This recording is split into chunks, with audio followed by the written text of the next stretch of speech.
Bonjour tout le monde, ici Leonardo Calcagno de Les Affaires Brassicoles. J'espère que vous allez bien. Comme je dis à tout le monde, on s'en vient dans pas long à notre 400e entrevue depuis le début. On est bien content. En total, je pense qu'on a calculé ça. Je pense qu'on a fait avec le côté anglophone. Je pense qu'on est pas de 500, 600 dans ce coin-là. Mais ça va bien. Écoutez, merci beaucoup à tout le monde de nous appuyer comme toujours, de lire baronmac.com et bien sûr, de continuer à Les Affaires Brassicoles. Comme vous savez, on a commencé une nouvelle série avec nos partenaires, que ce soit Keg Management, que ce soit Genonex, que ce soit Inomal, tout ça. Puis également, comme vous savez, j'ai eu beaucoup de feedback là-dessus, c'est que oui, on a commencé à uploader nos affaires sur YouTube parce que j'avais une demande, puis on a commencé à faire ça. Rappelez-vous que ce balado est commandité par Can Management. Si vous avez besoin de canage mobile, si vous avez besoin de canettes imprimées ou pas imprimées, contactez Can Management. Puis, bien sûr, aussi Keg Management. Comme vous savez, c'est la seule compagnie 100% québécoise. Contactez-les pour vos locations de keg, de baril ou autre. Aujourd'hui, on parle avec quelqu'un que... Excusez, j'en suis encore un peu malade encore. D'une brasserie que moi, personnellement, je pense que j'ai bu une bière une fois dans ma vie. C'est une gang qu'ils viennent d'annoncer qu'ils viennent d'acheter une église. C'est la théorie que chaque église devrait avoir une brasserie. Les autres, ils l'ont fait. Puis cette brasserie-là, comme je dis, quand j'ai parlé avec mes lecteurs, plus de monde de Montréal, tout ça, j'essaie de non, mais pas plus que ça. Puis, comme vous savez, la brasserie s'appelle les 12 Cabochons. C'est une brasserie que, dans leur région, eux autres, est connue. Elle se vend bien. J'ai eu des bons chiffres. Ils vendent ça dans les IGA, dans les dépanneurs spécialisés. Mais comme je dis, ils viennent d'acheter une église, eux autres. La beauté avec les 12 cabochons, c'est que malgré une bière qui n'est pas connue, nous autres, dans notre côté à nous autres, c'est une bière qui, depuis le début, ils ont fait du bon branding, du bon, euh, du bon marketing. Comme je disais, ça fait penser un petit peu à les brasseries un peu ontariennes, un peu dans le côté marketing qu'ils font. Le site web fonctionne bien, les couleurs sont bonnes, tout est bien fait.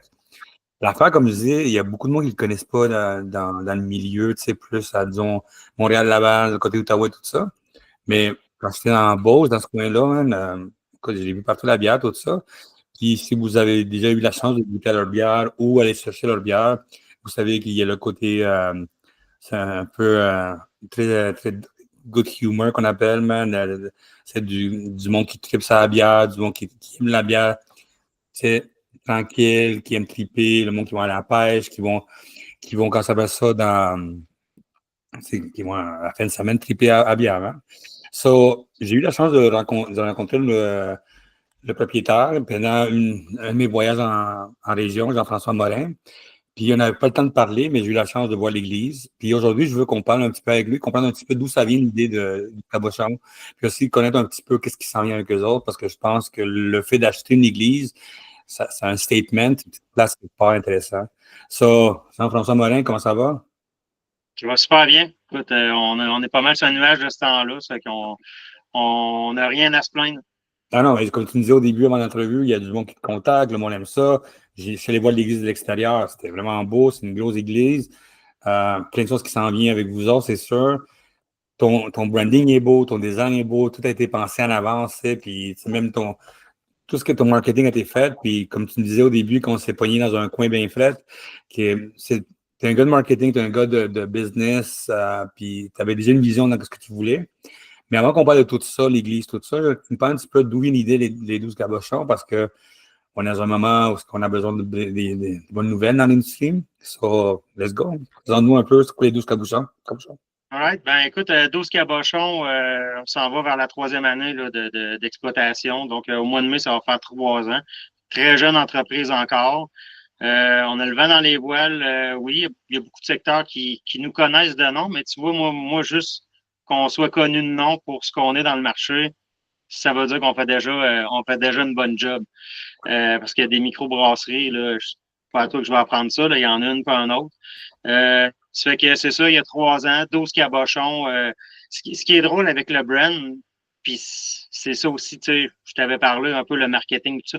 Mais ce qui est cool avec notre marque, c'est qu'il y a beaucoup de gens qui se posent la question, pourquoi 12 cabochons, 12 bières, 12 propriétaires, alors que souvent, c'est rare qu'on va se poser la question pourquoi telle microbrasserie, c'est ça le nom. Fait que ça, c'est cool. Déjà en partant, pour moi, ça veut dire qu'on est sur la bonne voie à ce niveau-là. Fait que 12 Cabochon, c'est 5. 12, c'est Chaudière-Appalaches, c'est la 12e région administrative. Cabochon, écoute, c'est quelque chose qu'on a l'habitude de dire en Beauce. Fait que ça prenait une connotation beauceronne parce que l'identité qu'on voulait donner à la marque, justement, c'était nos racines beauceronnes. Puis on voulait caricaturer ça, faire une caricature justement du parler beauceron. Là. OK, OK, OK. Mais l'idée de savoir ça, pourquoi se lancer dans une industrie qui est. Ben, il y a 3 ans, c'était déjà un début difficile, déjà. Il y avait des défis. Tu t'es lancé dans une. Ben, tu sais, tu fais du cocktail brewing, ça, c'est moins. C'est ailleurs, là, moi, tu fais tes bières. Mais pourquoi tu t'es lancé là-dedans? C'était quoi qu'est-ce qui t'a amené au marché? Mais en fait, j'ai toujours été passionné par le monde de la bière. Moi, je suis issu du domaine de l'alimentation. J'ai passé toute ma vie dans un supermarché. Euh, donc, j'ai toujours été passionné par les bières, le côté festif, le côté artisan. Les artisans ça m'a toujours interpellé. Puis, c'est selon moi, en tout cas, ma vision est quand même différente de beaucoup de microbrasseries. Puis c'est pour ça que je n'étais pas inquiet de me lancer dans ce domaine-là, puisque OK. ma vision allait ailleurs. Puis moi, ma vision est assez simple, c'est que j'ai passé ma vie à vendre de la nourriture qu'on achetait à cause de l'emballage. J'achète une boîte de céréales dans la vie parce qu'elle a l'air bonne. La photo, elle a l'air bonne. Puis moi, en me lançant dans le domaine de la microbrasserie, c'était ça mon thinking. Il fallait que mon contenant parle. Puis il fallait que mon contenu fasse que je vais avoir du repeat. Fait que la plupart dans cette industrie-là, c'est des artisans. Ils font des produits incroyables, mais il faut vraiment pas sous-estimer tout ce qui enrobe ça. Les grands brasseurs, puis moi, je suis de cette époque-là, là, moi, quand je suis né, puis probablement peut-être toi aussi, là, mais tu sais, dans la vie, tu avais des couleurs politiques à la naissance, Ah ouais. puis tu avais aussi une couleur au niveau de la bière. C'est soit tu étais Molson, soit tu étais Labatt. Puis ça, c'était de sang. Puis tu parles à ces gens-là aujourd'hui, puis c'est pas nécessairement parce qu'ils ont dans la tête que c'est la meilleure bière au monde. Mais tu leur fais un test à l'aveugle, puis ils n'ont aucune idée. Mais pourquoi? Pourquoi que c'est leur bière préférée, puis pourquoi qu'ils vont dans une place, puis que le bière n'est pas là, puis qu'ils reviennent d'abord? C'est parce que c'est tout ce qui a été développé autour. C'est tout le brand qui a été développé autour. Donc, moi, c'est ça ma vision, que j'étais très confiant dès le départ qu'on allait percer dans un marché hautement saturé. Puis justement, tu l'as dit, là, qui était déjà en décroissance même il y a 3 ans. Ça peut-tu nous donner un petit peu la stratégie de chacun pas chacun des canettes, mais les canettes? Tu sais, comme tu dis, dans l'alimentation, déjà, la stratégie est vraiment bonne. Quand tu dis le côté branding, tout ça, peux-tu nous parler un petit peu de c'est quoi ta vision, ton funnel de vente quand tu commences à penser, je vais lancer mes bières, les 12 cabochons, ça c'est quoi maintenant? Comment ça a été mis en place, ton idée en aller de ça de A à Z? Au niveau du brand, mettons, il y a 2 angles d'approche. La première, c'est l'identité Beauceron. Fait qu'on est connu à travers le Québec, comme on va connaître les gens du Saguenay pour le fameux Lala. Fait Ouais. qu'on est on a une caricature au niveau de ça. Fait que ça, c'était l'angle, justement, exploiter à fond le côté Beauceron. Fait que le parler Beauceron. Fait que tous les noms de bières, c'est tout en thème, c'est tout des termes Beauceron. Fait que ça, c'est le premier angle. Puis le deuxième angle, selon moi, en marketing, pour accrocher les gens, c'est soit tu pleures ou soit tu ris. Puis moi, l'angle que j'ai choisi, c'était de faire rire les gens. OK. Puis quand tu vois Soif dans Jul, quand tu vois les personnages, tu trouves ça drôle, puis tu enregistres le message. Puis à l'arrière de chaque canette, il y a une histoire qui est imagée, là, en lien tout le temps avec le nom de la bière. Fait que depuis ce temps-là, avoir soif d'Angel, ça veut dire que. Puis en arrière de ça, on a un concept qui est unique dans ce domaine-là. Puis c'est que la canette, tu peux la scanner, puis là, tu entends l'histoire. Puis là, l'idée là-dedans, c'était un jour, je me disais, on sera pas juste en Beauce, on va s'en aller à des plages justement comme Montréal, puis ils seront pas capables de dire soif d'Angel, bon Jean. Fait qu'ils vont l'entendre pour avoir notre signature post run un peu au niveau du parler. OK, ben, c'est intéressant. Hein. Qui place vos bières pour l'instant? Je travaille avec Benelux. OK, ouais, à Puis, Saint-Jean-sur-Richelieu. ouais, puis je vais continuer à travailler avec Benelux. ça a commencé sur au départ où bon, l'idée de partir de la microbrasserie est tombée là, entre des mains de quelqu'un qui connaissait justement les gens chez Benelux. Benelux venait d'acheter une grosse shop là, à Saint-Jean-sur-Richelieu. Puis ça faisait pas tard, mettons, comme timing, d'avoir autre chose à brasser. Puis on était mis en contact. Puis c'était un gars de la place, un gars de la Beauce. Puis tout de suite, on a eu un fit.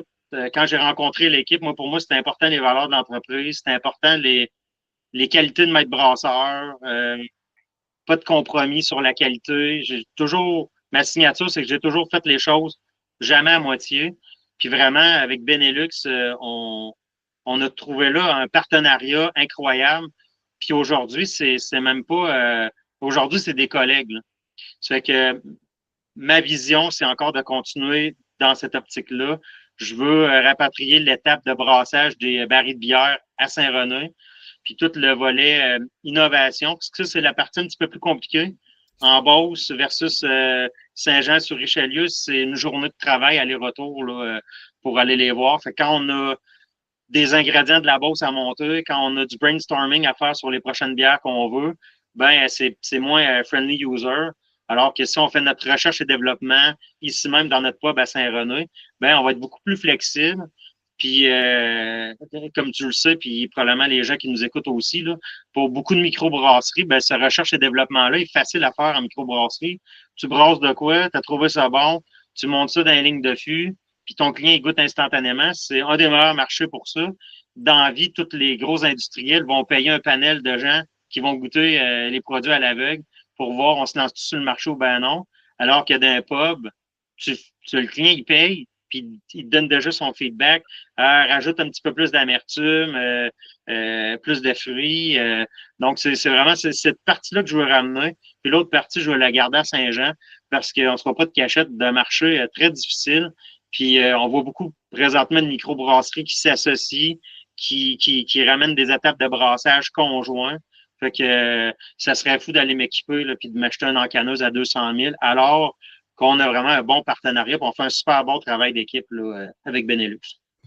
Ben ouais, la gang de Benelux, c'est vraiment une belle gang. Beaucoup d'expérience depuis longtemps avec le pub à Montréal, puis à Verdun, tout ça. Belle gang. Euh, Comment on fait pour développer de la bière sans avoir d'équipement chez vous? Tu sais, souvent, t'es pas un brasseur, t'as une gang avec toi, c'est sûr, qui buvait de la bière pendant des heures puis des heures, puis on veut faire ça affaire-là. T'as quand même 12 bières. Comment vous développer? C'est des styles de bière différents, d'avoir, comme tu dis, ta signature, tout ça. C'est quoi les étapes de quelqu'un? Parce que l'affaire que moi, personnellement, je dis au monde, allez verser ailleurs, il y a du monde vraiment bon qui font la job. Il y a facilement 60% des cuves vides à travers le Québec, man, c'est en total. Allez-y. Comment on fait pour développer un style de bière dans une autre brasserie? Premièrement, faut pas avoir peur faut pas avoir peur de dire les choses comme elles sont. Puis, je te dirais qu'il y a 3 ans, quand on est rentré dans le marché, on a dérangé un peu. Les premiers festivals de bière qu'on a fait, on se faisait regarder de travers Ouais. parce que c'est une business, notre affaire. C'est pas juste une histoire de trip d'artisans, brasseurs, puis on brasse du jus, puis on est content de ça, puis ça arrête là. Non, non, tu sais, le but, c'est d'être prospère.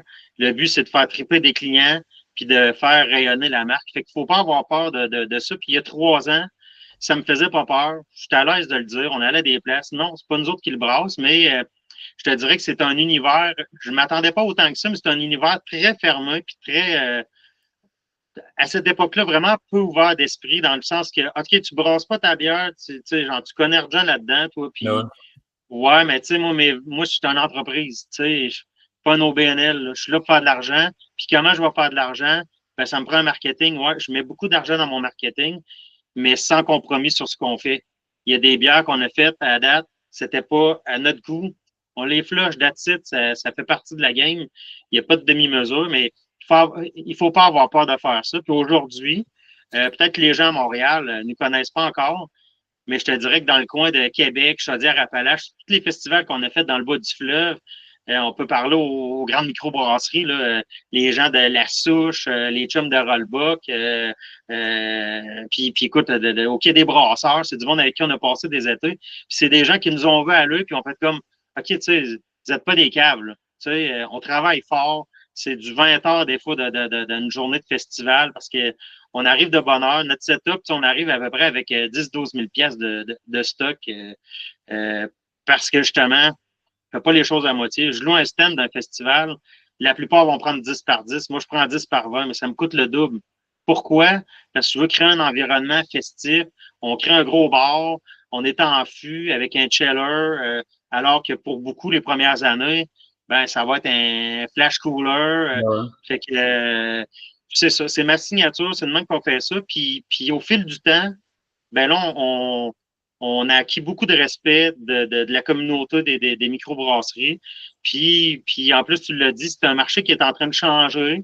Des gens comme toi, puis d'autres qui commencent à dire, ben écoute, à un moment donné, tu sais, tu veux-tu survivre? Si tu veux survivre, peut-être qu'à un moment donné, peut-être t'associer avec quelqu'un d'autre. Il y a d'autres personnes qui font une bonne job. Puis il est peut-être là le futur de la microbrasserie. Là. Fait qu'il faut pas être gêné de ça. Là. Ben, ben tu sais, anyway, si vous êtes de la gang de Beauce, sont connus à travers le Québec, pour le côté entrepreneur. Ça, je pense pas que vous avez de la peur de faire quelque chose de nouveau. Là, ça, on sait ça. Puis oui, depuis 3 ans, on voit les fusions. Puis au Québec, ça s'en vient de plus en plus. C'est quelque chose nous autres, on parle souvent de qu'est-ce qui se fait en Ontario. Ça s'en vient tranquillement ici. Vous autres, comme, je voulais savoir comment on fait pour créer vos recettes. C'est qui les crée les recettes? Vous travaillez avec une gang de chez vous? Vous avez du monde? Là? Comment on crée les recettes? Parce que, tu sais, avoir une idée de recette, puis les créer, puis après ça, les faire consommer, c'est deux affaires différentes. Comment ça fonctionne? Ben écoute, on travaille vraiment directement avec Benelux. On travaille avec Yeah. le maître brasseur là-bas, toute l'équipe. Fait que ça commence par à l'interne chez nous, qu'est-ce qu'on veut développer. Puis premièrement, les 12 cabochons, on n'est pas des développeurs. Dans le sens que euh, une rousse, là, on n'en a pas 500, on en a une rousse. Puis une blanche belge, on en a une. Fait que tu sais, on n'est pas. On va peut-être sortir une bière dans l'année, comme là, on travaille sur la prochaine. Puis on en a sorti une cet automne. C'est très rare, ça. La dernière, elle remonte à 1 an et demi. Fait OK. qu'on n'est pas, tu vois, on n'est pas ce genre de marque-là.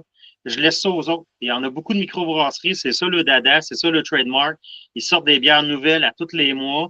Puis tu vois, moi, je viens du marché du détail. Puis ça, pour moi, c'est un irritant. C'est un irritant de microbrasserie qui sort tout le temps de quoi de nouveau. Là, je vais te sortir celle-là, t'en reste juste 2 canettes, c'est remplacé par la saveur du mois. Et quand tu as des layouts à gérer, quand tu as plein de microbrasseries à gérer, des représentants qui reviennent plus la fois d'après, etc., ça aussi, il faut penser à ça. Il faut tout le temps que tu penses à qui tu t'adresses. Puis nous autres, ben, c'est ça. Il y a pas, on a 8 sortes de bières. On en a une qui est estivale. Puis tu vois, là, présentement, je continue comme ça, mais c'est pas mon dada non plus.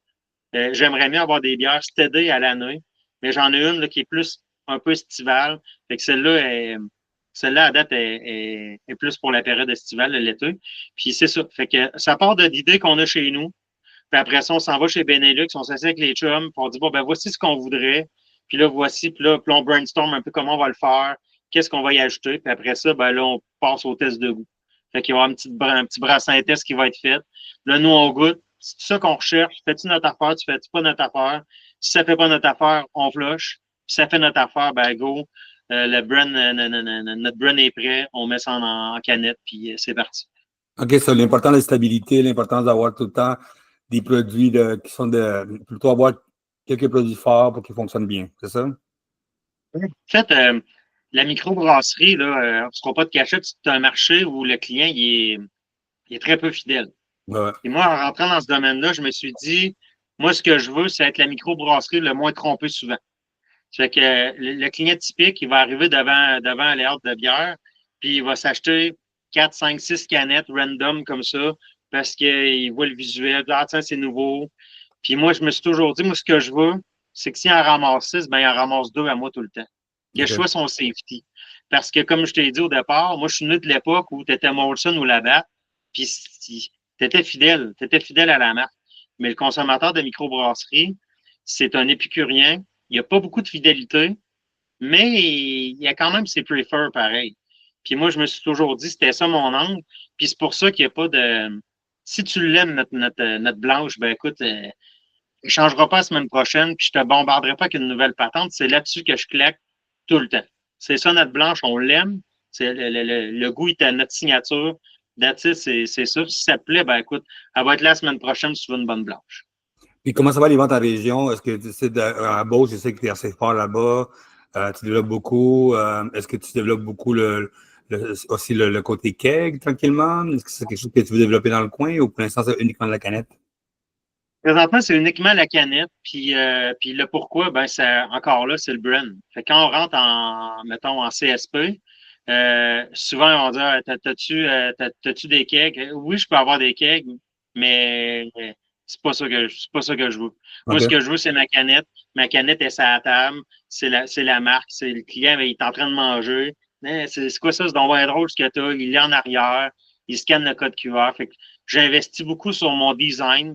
Puis c'est ça que je veux propager le plus possible. Fait que pour l'instant, là, dans les bars où est-ce qu'on est, dans les places licenciées, c'est tout en canette. OK. La nouvelle affaire qu'on vient d'annoncer, nous autres, que l'achat d'une église. Comme je dis, je suis allé là-bas. C'est vraiment une grosse église, c'est vraiment cool. Une petite église de village, bien sûr. Ouais. C'est quoi l'idée derrière de ça? Puis c'est quoi le but derrière de ça? Puis qu'est-ce qui s'en vient avec ça? OK. Ben écoute, l'église, ben, premièrement, Saint-René, c'est tout près de Saint-Georges, à peu près Ouais. moins de 10 minutes. Fait que c'est un pôle important, c'est une ville importante là, au niveau de la Beauce. Fait qu'il y a un bon bassin de population. Après ça, écoute, il y a plein de points là, avec l'église. Là. Un autre point important, c'est j'ai 75 000 pieds de terrain. Présentement, qu'est-ce qui est trend dans le monde de la microbrasserie ou hobby là, pour aller prendre une bière? C'est des sites hors centre-ville. Fait que les gens allaient sur une terrasse où il y a des voitures partout, c'est plus le trend. Ils s'en vont dans des champs, style beer garden, puis ils vont chiller là. Fait que ça, c'est très populaire. Fait que ça m'allumait beaucoup. Ensuite de ça, c'est une municipalité où il se passe rien, pas beaucoup d'économie. Il y a beaucoup de développement résidentiel à faire, mais il n'y a pas beaucoup de business. En fait, il n'y en a pas. Il y a un restaurant, il y a un camping. Puis moi, ben, ça m'allumait, ça. Je me disais, c'est cool parce que je vais pouvoir donner un hop sur une municipalité, venir donner un peu d'exposure. Fait que ça, je trouvais ça cool. Ensuite de ça, il y a tout le volet. Depuis le début, je te parle de marketing, Leonardo, mais une église, c'est hot. C'est hot Yeah. à cause de ça. Fait que c'est hot parce que là, tu viens revitaliser un bâtiment qui était destiné à être détruit parce que le promoteur qui l'avait avant ne pouvait pas faire de résidentiel. Donc, tu ne peux pas faire de résidentiel. C'était destiné finalement à finir en ruine. Fait que ça m'allumait beaucoup d'être porteur de ça. Il y a une belle histoire à travailler avec ça. J'aime l'histoire. Puis je me disais, ben, je vais pouvoir rehausser, je vais pouvoir exposer ça dans le pub. C'est un bâtiment de 1934, fait qu'on va venir exposer ça. Après ça, c'est une église. Fait que ça, c'était écœurant. Moi, la première fois que j'ai fait la visite, j'ai ouvert un garde-robe, puis il y avait des soutanes. Puis là, je fais comme wow! Parce que les gens qui nous connaissent, tu sais, je t'ai parlé des microbrasseries, nos chums avec qui on a passé l'été à faire des tournées. Les gens nous connaissent, on est comme ça. On est des bons vivants, on est funky, puis on n'a pas peur, tu sais, d'éclater la patente. Là, faire un show, faire triper le monde, puis là, de rouvrir le garde-robe, faire wow, OK, il y a des soutanes originales. Est-ce qu'on va avoir du fun ici? Fait que c'est sûr que le côté église, on va l'exploser, c'est sûr. C'est sûr qu'on va. Écoute, on fait un événement spécial en fin de semaine justement pour le Super Bowl. Puis les rénovations ne sont pas commencées.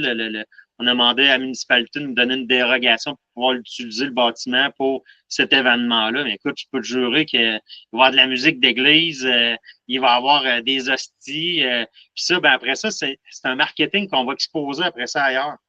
Quand on va aller faire des festivals, ben, c'est sûr qu'on va avoir des hosties sur notre comptoir. Puis là, ceux-là qui ne connaissent pas, on dit qu'est-ce que tu fais avec des hosties? Ben, nous autres, on a une église. On travaille dans une église. Fait qu'il y a tout ce volet-là qu'il faut que tu utilises. Encore là, c'est un levier marketing.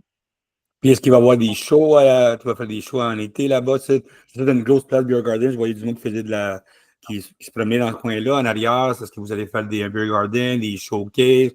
Est-ce qu'il y a un festival qui s'en vient pour vous autres dans ce coin-là? À part le monde aller boire de la bière chez vous, sur un taproom, bien sûr. Vous allez avoir peut-être deux, trois places pour faire du R&D, comme tu dis, mais qu'est-ce que tu veux faire avec l'église à part, côté marketing? Ben, euh, oui, il va y avoir des shows, mais je te dirais que dans le secteur, mettons à Saint-Georges, là, tous les bars de la place, ils ont tous des chansonnettes toutes les fins de semaine. Ouais. Puis moi, dans la vie, quand quelqu'un fait de quoi, c'est très rare que je m'en vais là. Fait que quand il va y avoir des shows à l'église des 12 cabochons, ce sera pas un chansonnier, ça va être un band.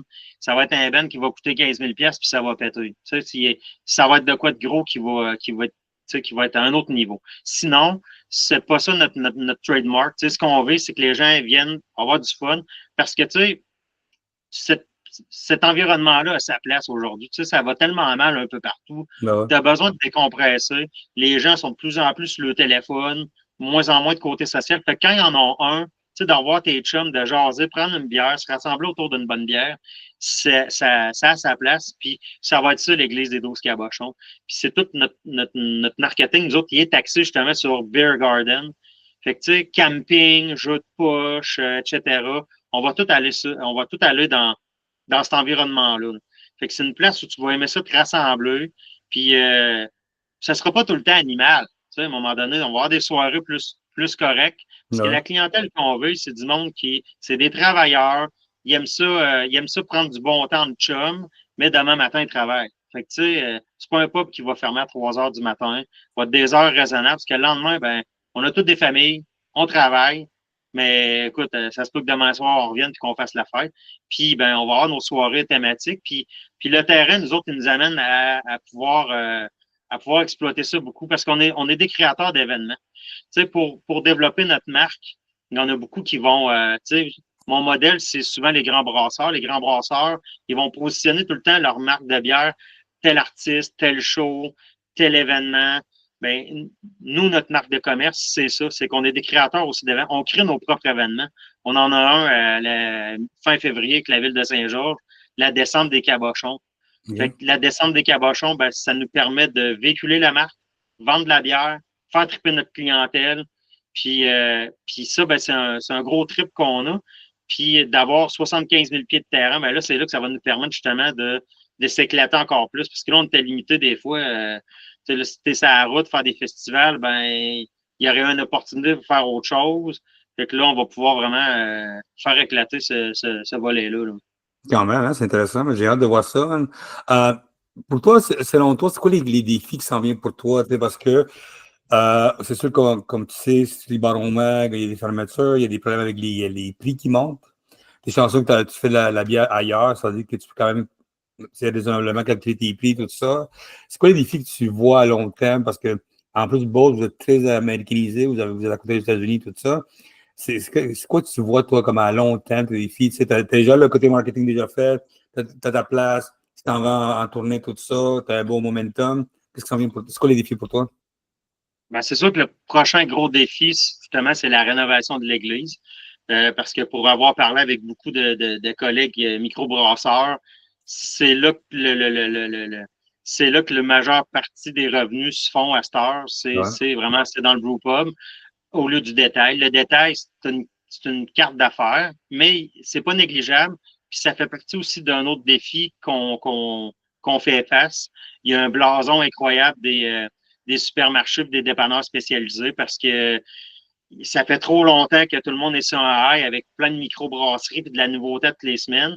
Puis à un moment donné, ben, la main-d'œuvre fait en sorte que il y en a qui sont essoufflés, il y en a qui sont tannés aussi de la logistique de ça, tout le temps rentrer une nouvelle microbrasserie, créer les codes barres, créer les nouveaux fournisseurs. Il n'a plus, c'est qui faut que j'appelle, j'ai pas ses coordonnées. Fait que le prochain défi, ben, c'est de rester sur les tablettes.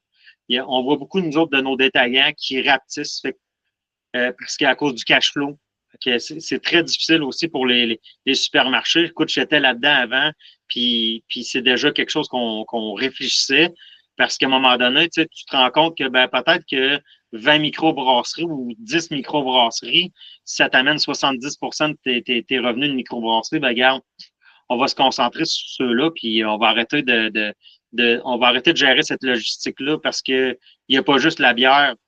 Souvent, il y a d'autres défis aussi dans le commerce. Fait que le prochain défi, c'est ça, c'est de s'assurer de rester dans les petits layouts qui vont s'en venir justement dans ces places-là. Toi, qu'est-ce que pour les autres brasseurs qui veulent se lancer dans Palon, pour toi, c'est quoi tu peux donner comme conseil au monde qui veut se lancer? Moi, je sais qu'il y a comme 4 autres brasseurs qui se lancent cette année, enfin, parce que l'année passée, on n'a pas eu de lancement. Toi, qu'est-ce que tu peux donner comme conseil? Tu sais, c'est pas du monde qui va entrer tout de suite dans IGA, tout ça, parce que ça prend du temps, tout ça, mais quelle sorte de conseils tu peux donner aux gens? Mais assurément, jamais sous-estimer la marque. Il faut s'occuper du marketing, c'est le nerf de la guerre. Puis après ça, ben, c'est d'analyser c'est quel public que tu cibles. Ça, c'est super important. Si tu cibles un public très niché, avec une bière très nichée, ben, il faut que tu sois conscient que le marché n'est peut-être pas super grand. Euh, Moi, mes bières, il n'y a rien de une Pilsner allemande, une blanche, une rousse. Écoute, c'est pas avec ça qu'on fait le monde, hein, mais c'est des bières fondamentales qui plaisent aux amateurs de bières de microbrasserie. Fait que quand tu fais quelque chose de très niché, avec du sel himalayen, des purées de ci et des purées de Ah, ça, il faut que tu comprennes que tu t'adresses à un marché très niché, puis il faut que tu analyses. Je pense qu'il y a beaucoup d'analyses à faire aujourd'hui pour une microbrasserie. Vu que le trend n'est moins là, il faut que tu analyses encore plus. On va être encore là dans 3 ans. Tu sais, il va y avoir de la place pour nous autres encore. Puis il ne faut pas avoir peur. Je pense qu'il faut démocratiser ça un peu. Là. Tu sais, t'es une business, si tu es une business, ben, tu t'affirmes, puis ouais, il y a peut-être des opérations que tu vas faire ailleurs ou tu sais, il ne faut pas avoir peur de ça si vraiment les gens ont le désir de se lancer là-dedans. Là. Il faut vraiment penser à son modèle, c'est super important. Si tu sors des bières à tous les mois, ben il faut que tu sois conscient que c'est un marketing que tu dois refaire tout le temps. C'est du packaging, c'est un label sur une canette, c'est du développement graphique que tu as dû faire. Tu sais, il y a beaucoup d'argent qui vient, il y a beaucoup de dépenses qui viennent avec ça, avec la sortie d'une nouvelle bière. c'est pour quand l'église? On prévoit fin de l'été automne 2025. OK, ça veut dire qu'on va pouvoir aller dans ce coin-là, voir ce qui se passe là-bas. Nice, ouais. Question niaiseuse que j'ai pas demandé avant. C'est qui fait les dessins? Les dessins, on travaille avec une compagnie marketing Yeah. qui est de Saint-Georges. Ça fait que beaucoup d'idées partent de moi au départ. Puis ensuite de ça, ben, avec eux, là, on brainstorm. Puis là, on regarde ben, comment on fignole ça. Fait que ça part tout le temps là, de bon, c'est quoi le type de bière? Bon, puis c'est quoi que ça m'inspire, ça, comme personnage? Parce que tu sais, les personnages, ils sont fictifs. Il y en a beaucoup qui nous le demandent si mais au fil du temps, ça finit tout le temps par rassembler à quelqu'un qu'on connaît. C'est sûr. Euh, Notre Sylvain, la truite bouteille qu'on a sur la canette de Bourgeon, écoute, c'est un style qu'on voit partout. Là. Le petit mulet blond avec les pattes Viper. Tout le monde connaît quelqu'un. Fait que ça finit pas par reconnaître, rassembler à quelqu'un. Fait que c'est comme ça que ça commence. La prochaine, ben là, j'ai pondu, j'ai mon bras droit aussi avec qui je travaille, qu'on brainstorm ensemble.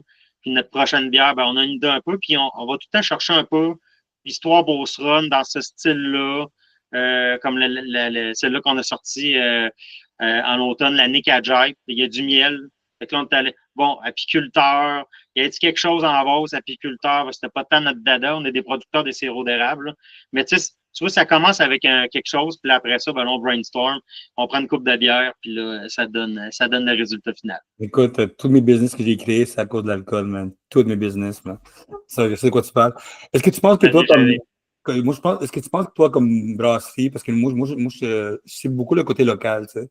Est-ce que toi, tu penses que ta brasserie pourrait vivre uniquement dans ton coin à toi?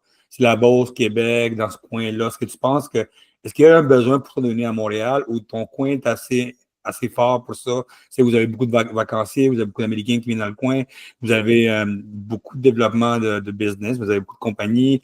Est-ce que des bières, c'est plus, c'est marque blanche, tout ça? Est-ce que toi, tu penses que ta bière pourrait vivre uniquement dans ton coin? Assurément, j'ai aucune inquiétude justement avec la clientèle primaire qu'on a en Beauce, mais j'ai aucun doute, par exemple, quant à l'intérêt ailleurs. On est très fort en région. On le voit là, dans le bas du fleuve. C'est très fort. Non. Puis d'ailleurs, on est embarqué sur la plateforme Pivot Hub, Ouais. je te dirais que 70% de nos demandes venaient de Montréal. OK, nice.